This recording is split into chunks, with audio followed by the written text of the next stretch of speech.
urang kudu daek maksakeun.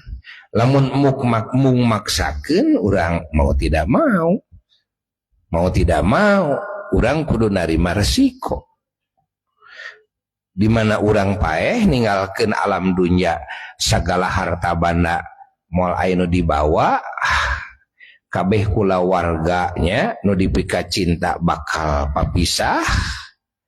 Teu tina jabatan urang bakal coplok, ya, sertifikat tanah musing numpuk oge duit moal aya anu manfaat. Najan kula warga cerik balilihan yang cerikan jasad urang nu geus ngajapapang, ya, eueuh arohan da cerik oge musing caina ngabalong sugan moal aya nu manfaat, moal bisa nyalametkeun urang. Urang kudu tanggung jawab ge di mana paeh teh, kan?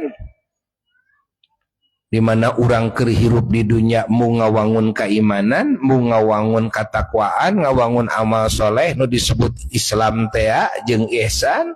Resiko urang naon? Resiko urang engke urang bakal sangsara, engke urang bakal hina sahina-hinana, engke urang bakal rugi sarugi-rugina, engke urang bakal cilaka anu sacilaka-cilakana.